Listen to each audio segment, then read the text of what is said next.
Hello, I'm Mantastic and Fantastic, and today I want to talk about how I go about team building in 2024. So, Puzzle & Dragons has been an incredibly long-lasting game, and it shouldn't really surprise anyone that we now have mechanics bloat or overload. Essentially, there are so many different types of mechanics being thrown at us to try and get us killed that we have to find many different solutions in order to overcome them.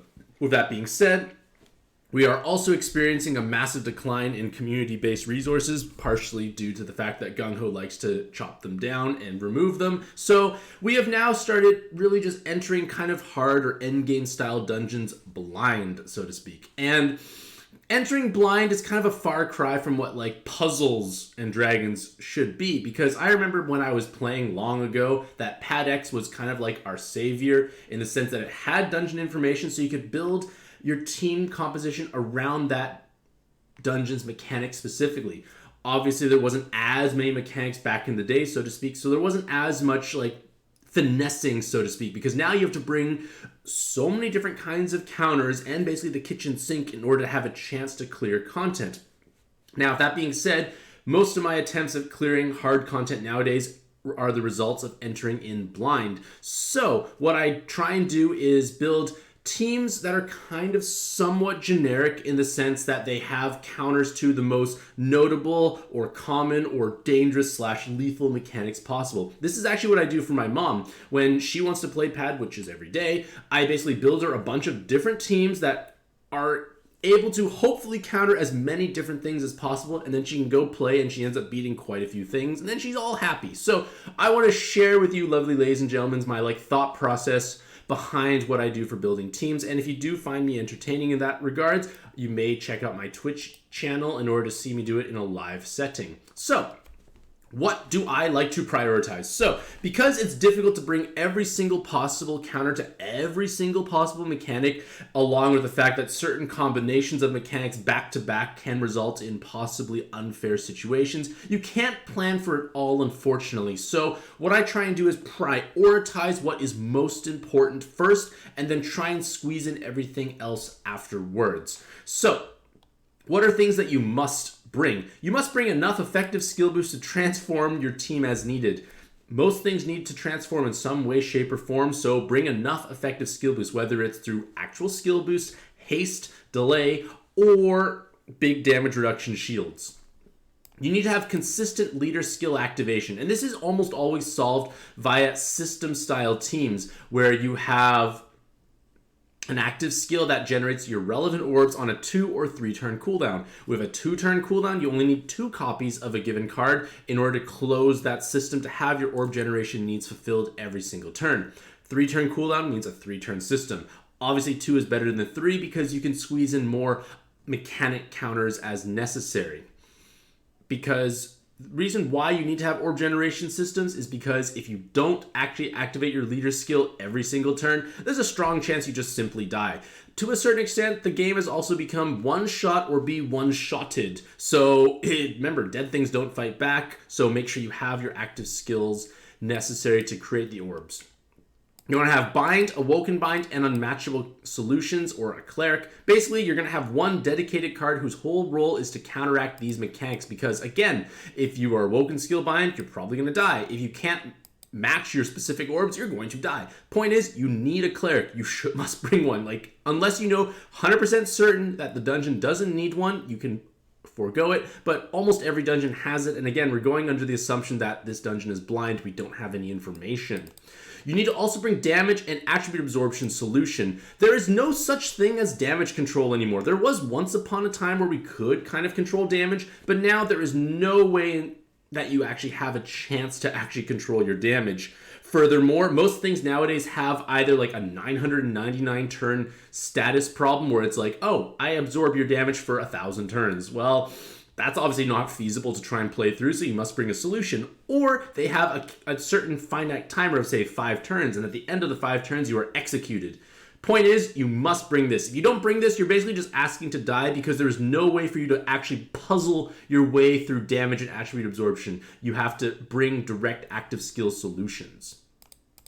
You need to bring a damage void solution. So you either can use an active skill that penetrates through the damage void, or you match the 3x3 box with the VDP to overcome it. What you need to bring depends on the team you actually are utilizing. You also want to bring as much team HP as possible, because in all honesty, endgame content just does way too much damage. Like, I'm playing incredibly bulky teams, and I'm still mystified by how much damage I take sometimes. So I basically, as a rule of thumb, try to bring usually 2 team HP awakenings per weapon assist. Not a hard, fast rule, but it's something I try and do most of the time. Because again, more you bring, the better. You can kind of offset this or aid it by utilizing a looping shield, but sometimes you just need a looping shield anyways. So the two kind of go hand in hand to a certain extent, because you need to actually survive the massive onslaught that we will be facing. You should really bring tape resist. The reason for that is this is the only resist I truly feel like you need to have, so to speak, because beyond like skillbind resist, but like in terms of like poison, jammer, blind, cloud, etc. Tape resist is the one you need to bring, because again, if you can't activate your leader skill, you are going to die. And if the tape is placed in a certain way, your orb generation is incredibly unlucky. You may have your orbs stuck in that tape, and you cannot interact with those orbs. You can't pull them out. You can't make your combo. You can't activate your leader skill. You will die. Bring tape resist. Skillbind resist. Have 100% skillbind resist. Most cards do have skillbind resist, but you will find on occasion cards that don't. And I like to assume that 80% is 0%. Everyone should be bind immune. That's kind of almost a standard at this point, I feel. And have one card with ideally 2 or more L awakenings. And this is because you want to have that card carry the assist void recovery latent, which is the 6-slot latent where you match an L and of their respective color, and you remove the assist, you subtract the assist removal turns that were taken away. So if you had to say 5 turns of assist removal, the card has 2 L's, you make 2 separate L's, you would reduce the counter by 4 turns total. Having your assists are necessary because, generally speaking, your assists carry your team HP awakenings, and suddenly you may lose a massive amount of your effective health when your assists are removed.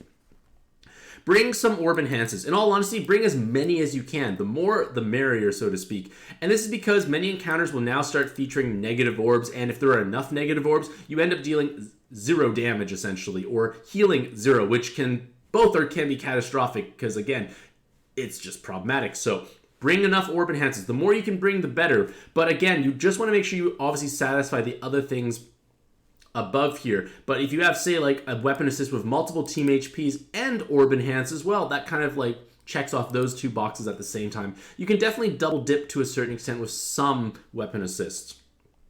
The other resists you should try and bring are, I prioritize blind and jammer resist over poison and cloud. Blind resist I prioritize more because sticky blind preemptives can be pretty obnoxious when the whole board is blackened and it's the sticky blind, so moving orbs doesn't reveal it. It can be pretty obnoxious. It can be definitely a way you may end up just dying because you can't see your orbs well, you don't match well, problems arise. Jammer resist I tend to prioritize over poison resist, which sounds counterintuitive because matching jammers doesn't hurt you, matching poison orbs does hurt you, but it's because of bomb orbs. Many spawns will make bomb orbs, and if your orb generation active skill is create X number of orbs at random, there is this chance that you will erase all but 2 bomb orbs. And then those 2 bomb orbs will explode because there's no way to get rid of them otherwise, and then that's obviously a big problem. Conversely, if you have active skills to solve your orb generation needs that are pure board changers or are directly targeting jammer/poison orbs, you can forego those resists entirely. A good example is, say, LJ Kitty teams. They make a board every single turn, so jammer and poison resist are completely irrelevant for that respective team. And then finally, cloud resist I find is more of a luxury because cloud resists are kind of like, they're annoying. They don't usually get you killed. They just make your life less pleasant overall. So if I can squeeze it in without sacrificing other mechanics, I'll bring it, but I don't go completely out of my way to bring cloud resist compared to something like tape resist. And now I want to talk about damage reduction or looping shields. So I do often kind of like jest or make fun of the fact that this game could definitely be renamed like Team HP and Waifus because The game now revolves around having as much effective bulk and health as you physically can possibly bring, and then dragons are really just being phased out for pretty girls. Take a look at the current event. I don't know which seasonal all these girls are from, but they're all like pretty girls in like various outfits, band, like, I don't know. Point is, like, dragons are not as relevant anymore, but point is, team HP is what you need to bring. So what I often try and do is bring at least 2 team HP awakenings per weapon assist, give or take. Certain teams, you have a bit more leeway if they have a higher amount of effective health from their leader skill naturally, or you're bringing a looping shield on top of it. You may not need as many, possibly. Again, it all depends on the type of team you're playing, but these are kind of like general blanket statements that you want to try and adhere to. And then, in addition to that, if you feel like you still don't have enough health and you are able to squeeze it in, bring a looping shield. And by looping shield, I mean a card with damage reduction for X number of turns on the same X number of turn cooldown, which means, say it's a 5-turn looping shield on a 5-turn cooldown. Once your looping shield expires, you can put the shield back up, and then you enjoy that continuous damage reduction aspect. It's a great way to layer in a significant amount of extra effective health for any given team. So, what does this kind of look like? So, if you have, well, you only have 6 cards with 6 different weapon assists, and you're generally going to have a system of some kind. I think virtually every single team in existence nowadays relies on some sort of system to generate orbs for their leader skill activation. I really think that's just the case at this point. So, for 2-turn cooldown system teams, which are preferable, you oftentimes will look like an absorb solution, a looping shield, a cleric, your damage void if you're not making VDPs, and then orb generation. That's kind of like the 2-turn system template. And then 3-turn system templates are a little bit more awkward because you have to either forego either using a looping shield or ideally have your VDP or damage penetration solution built into one of those active skills, or you're actually making 3x3 boxes anyways. So it would look like absorption, orb generation, cleric, and then either the damage void or the damage reduction shield. Again, this is kind of like just generalized templates. So, for example, Kurotobi teams. Kurotobi is your orb generators. You have Granerv as your absorption solution. And then I squeezed in Grigory for the looping shield, Vione for the cleric, and then Yukine for the damage penetration role. And with those 6 cards, I can essentially counter most mechanics. And I took this team with no different modifications into Alt UN2, Gathering of Talents 4, and the Super Gravity Demon Title Challenge. The exact same team for all 3 dungeons.